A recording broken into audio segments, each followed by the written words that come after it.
Ordinary Numbers by Cryptaria. Chapter 11. November 2012. Q sipped at his tea and stared at the blank after-action report, wondering how to best write up what had happened without coming off looking like a complete ass. This wasn't his job. He took after-action reports, copies at least, and analyzed them for future improvements in tech communications or intel. Or theoretically he did. He hadn't actually been in charge of Q Branch long enough to have ever seen one, except for in the management training handbook. Being the youngest head of Q Branch was an honor. Being the youngest, most short-lived head of Q Branch, not so much.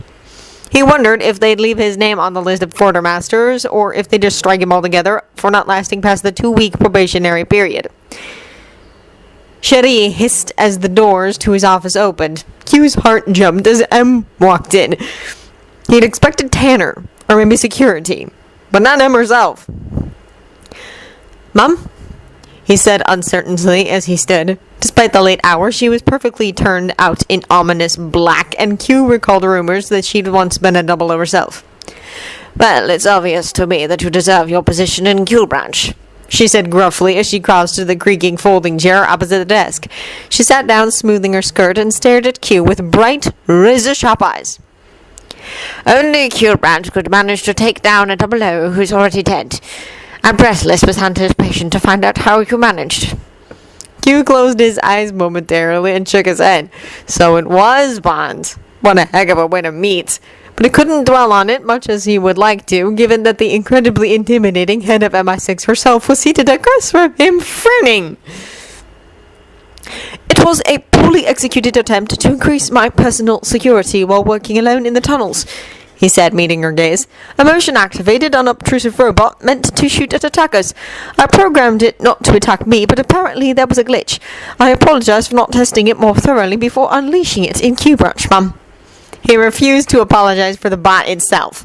It really had been a good idea. "I think you just did." She lifted a hand and twitched her fingers at Cherie, who stared at her suspiciously and started to inch forward. Q wanted to warn M about Cherie's taste for blood, but M continued. "If it can take down James Bond, I'm authorizing 10 of the bloody things. Even half dead, he's one of our best. You might want to go down to medical, though. Well, across to them, since they're somewhere down here now." The grin that Q had started to indulge in at her praise for his murderous invention faded when she mentioned medical. "Shall I wear a bulletproof vest, just in case?" he asked wryly. He knew James had a temper, and though he was certain the agent wouldn't actually shoot him, he wasn't looking forward to the confrontation. What an introduction, he thought again sourly. Chicken would have been so much less complicated. "I wouldn't," M said, watching as Cherie finally came close enough to sniff one short-nailed finger. "He's not on any of the entry logs, which means he's stuck past security. If he's going to do that, then he damn well deserves to get shot." "All right," he said slowly. "I'll go as soon as I finish my after-action report." He nodded at the cat. "She bites, Mum?" "As do I, if one believes the rumors. Go now. The bloody paperwork can wait. More time footing," she reminded him. Q smiled and stood, deciding that he actually really did like her, after all. She was steel and purposefulness and practicality, all qualities that he admired greatly. He would build her 10 bots from scratch and make sure they danced perfectly. "Yes, Mom, and thank you. I will be more cautious in the future." Before Bond's eyes were entirely open and able to focus, he heard an unfamiliar male voice saying in proper English, "Agent Bond, you're at MI6 Medical. You've been shot, but you're stabilized. You're perfectly safe, Agent Bond. Can you look at me, please?" The speech was one Bond had heard far too many times. It quieted the initial pang of anxiety at waking in an unfamiliar sterile white room, but that didn't mean he had to actually obey. He closed his eyes and took a deep breath as he tried to inventory whatever the heck he'd done to himself. This time, nothing hurt. But that was an alarming sign. If he was that drugged, then things must have gone very badly for someone. Most likely him. But why was he at MI6 and not out in the field? He'd awakened on American aircraft carriers and overseas hospitals, and even on more than one medevac flight, but never at MI6. At least not like this. MI6 was for routine procedures and fixing up his own patchwork field treatments. His right arm was free. The left was bandaged and splinted against his chest at an awkward angle. There was a dull sense of pressure low on his right side, and he knew it would turn to a blaze of fire just as soon as the painkillers wore off. He opened his eyes and looked directly at the nurse, who finally shut up. "Go get someone in authority," he said, and closed his eyes again. He listened to the man's footsteps, glad he hadn't argued, and tried to remember. Well, he could remember, but it didn't make any bloody sense. A robot that looked like the bottom end of a Dalek in an unholy mating with a plastic storage tub and a handgun? Not even in his worst nightmares. But apparently, nightmare or not, it was also reality, at least according to the doctor, who came in a few minutes later to recount a truly stunning array of small caliber gunshot wounds. Of course, that just made it more surreal because Bond never got shot that much on a mission. The fact that it had happened in the basement under MI6 was entirely unacceptable. Everybody sent a strongly worded protest regarding unleashing half-thought-out prototype weapons on some crackpot notion that proper scientific protocols don't need to be followed. The doctor finished up. "It won't happen again, I'll show you." "Fucking also," Bond said, a bit worried at the state of his voice. "It was a bloody brilliant Dalek." "It was prickless." "One more word," Bond said threateningly, fixing his best opiate-fueled glare on the doctor. "Get out and find someone who's actually in charge." The doctor took a breath and actually looked like he was considering saying something.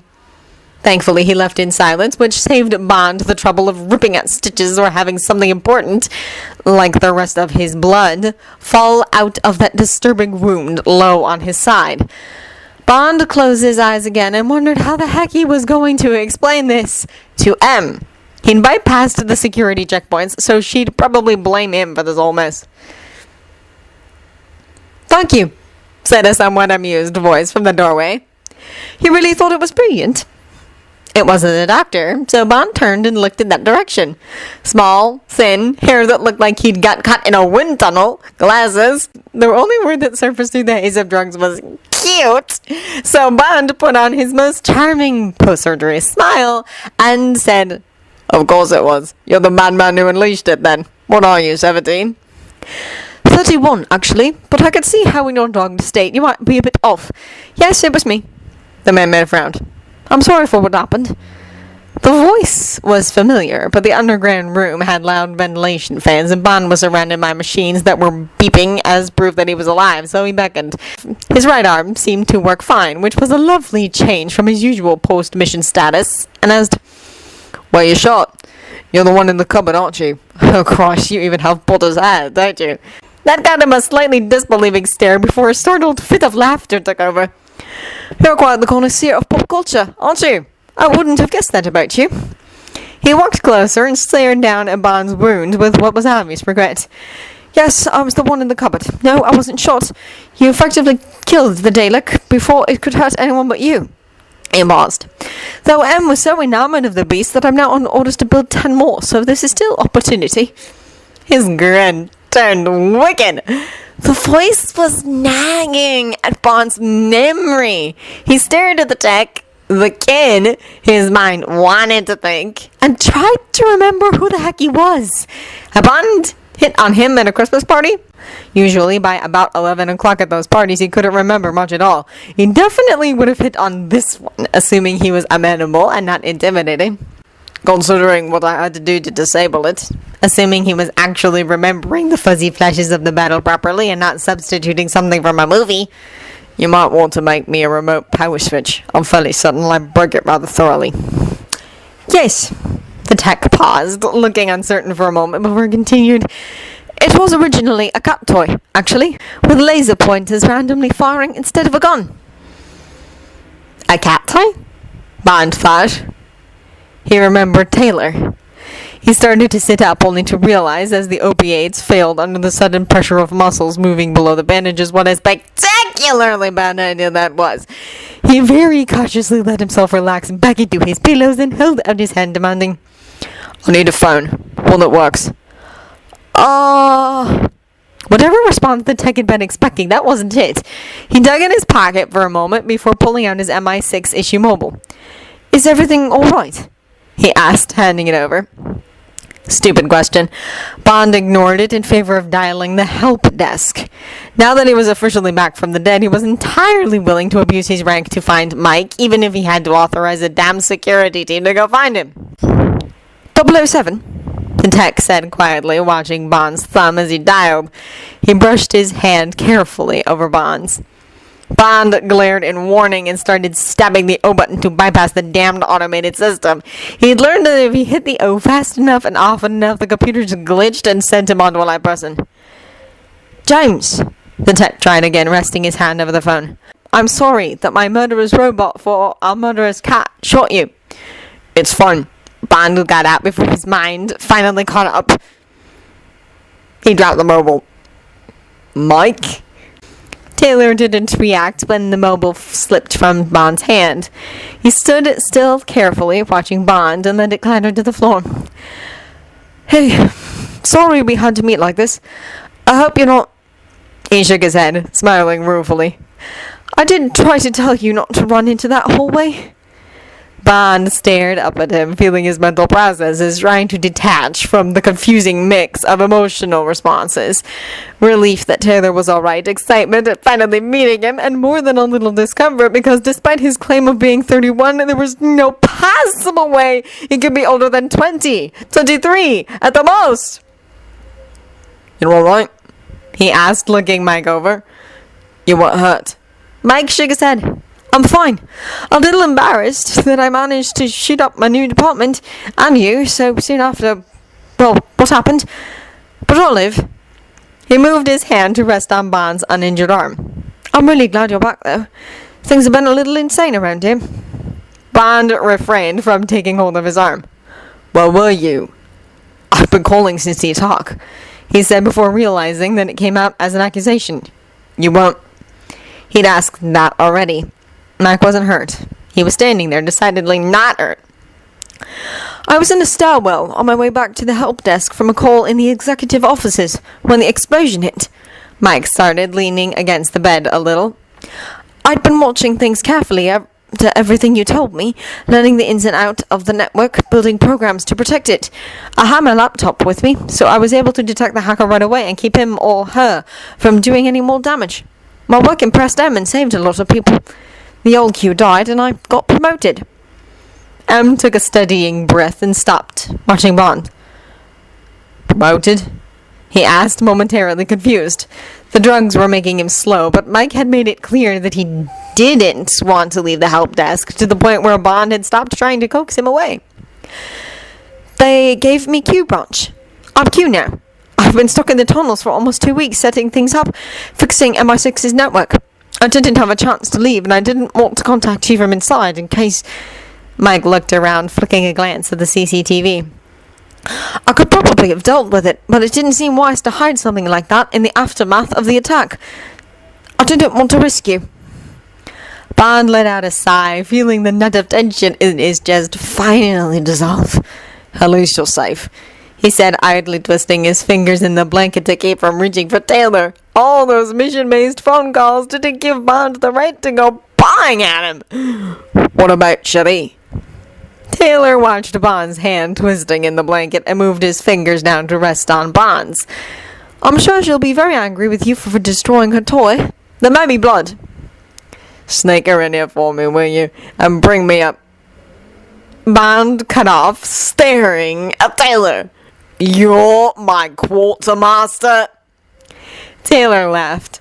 Yes, not that it really changes much, I suppose. It's all official, and I'm not bloody showering you. Bond snapped in sudden irrational fury. You won't even give me an extension number, and now you expect me to just let the other agents have at you. Taylor, Q, looked down at him with shock before he smiled incandescently. Well, you'll certainly have a significant advantage over the rest of them. The smile soothed Bond's jealousy long enough for his rational brain to take over and remind him that he had no cause or right to be jealous. He looked away for a moment, examining the bandages on his left arm visible under the pointless hospital gown. Thoughts? He began, wondering what to say. Taylor, Q, come on! And resisted all attempts to go near Q branch, but until suddenly he was in charge of the whole thing. and it was juvenile and selfish, but Bond didn't want to share him with anyone, only now he'd be caught up in meetings and running the department. No more late-night phone calls while Taylor sat at his desk, letting legitimate calls ring through to his colleagues. "That's fantastic," he said with a false smile. He was very, very good at lying. "So you could just bring me a bloody gun instead of sneaking one in. You know how I feel about being unarmed." Q's smile grew a little uncertain. "Of course I will. And build you things that work. And not let stupid phone calls about printers interrupt our conversations." He juggled. "So, what treasure did you bring me from Greece?" "Me?" Bond thought, and then tensed, quickly looking away. He was not going to go there. Guilt distracted him, and he shook his head, saying, "I left in something of a hurry." Q juggled. "I'll let it slide this time, but only because I was starting to wonder if you were ever coming back. When do you think you'll be allowed to leave? You owe Cherie and me a teriyaki chicken dinner." "That's all right," he faltered, nearly calling him Mike. "Q, you're busy. You have robots to build." Q's expression fell. "Well, yes, but I don't have to work all the time." He paused, withdrawing his hand from Bond's. "Unless you don't want to, of course. I'm sure you have a lot to do, coming back from the dead." "And your department head not 2 weeks after we were attacked," Bond said, trying not to sound petulant about it. Now he regretted coming back from Greece at all. He could have stayed there and kept calling ignorant of Q's new status. And if Q hadn't mentioned it, then he'd still be Mike Taylor. He'd still be Bonds. He looked around the bed and found the control to raise the top end up. He was all too familiar with these things, unfortunately. The pressure shifted things inside him that weren't meant to be shifted into new configurations, and he clenched his teeth, waiting for the meds to push everything back. It didn't work, but he got the bed up anyway. "Only the gun and all the intel you have on the attack," he said, bringing his right arm over to his trapped left hand so he could start pulling out IVs. No," Q said, placing his hand over Bond's. "You think I didn't catch that grimace when you sat up? You are not leaving until you are a little more healed. And when you do, it's to come over to my place to have chicken with me and Cherie." Bond looked up at him. "Mike, you don't have to," he said quietly. "I'm sorry that my stupid machine damaged you when you came back," Q said in a quiet and serious tone. "And I hate that it means that you can't go right over to the field to catch the hacker. I know you, and I know another vacation isn't what you need. You need to do something. And you will, when you're a little better." Bond shook his head and looked back down at his arm, trying to mentally slot Mike Taylor into the file formerly reserved for Boothroyd, and failing. He could almost accept that this was Mike, even though Bond had refused to let himself build a mental picture. Not only had he intentionally not looked into Mike's file, he hadn't even asked leading questions about Mike's appearance. He just hadn't expected someone so... everything! Young and beautiful and unbreakable and so not appropriate for an almost too old killer. Mike deserved someone who actually lived and worked in the same city, who didn't disappear from civilization for months at a time, who would come home because the workday had ended, and not because he was bleeding too much to actually complete his latest mission. And definitely not someone who was so good at killing that he didn't even have nightmares about it. Refusing to look at Mike. At Q, Bond pressed his little finger right over where the catheter went into his arm and used his thumb and forefinger to pull it out. It stung and felt wrong, but he was used to it. The IV tubing started to drip, so he gave it a flick to toss it off the bed. He should have stopped the drip first, but he was distracted. Usually he was much better at escaping from hospitals. "I don't suppose this is just you being too impatient to wait to come over to my flat, is it?" Q said with a frown. "We're at war," Bond said stiffly. He moved his hand away and blood welled up, but it wasn't as bad as a bullet wound, so he let it pass. He reached down through the bars to find the catch that would drop them. "I'm not dead. That means I can work." Q watched him for a long moment as he fought with the bed. "All right. I'll be in your ear. Try not to die. I'd be very put out." He stepped back and raised an eyebrow. "Cherie and I spend most of our time in the new Q branch. Come visit if you like, and have the time."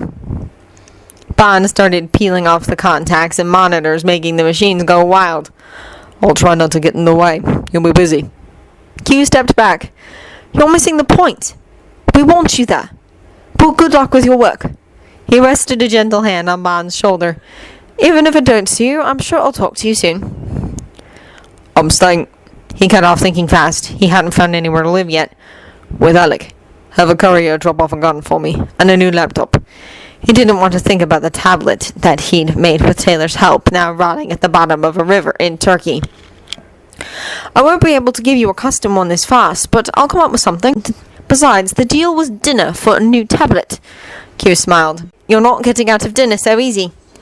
And with that, he turned and left, making his way past the small army of medical staff who didn't realize the futility of trying to keep Bond against his will.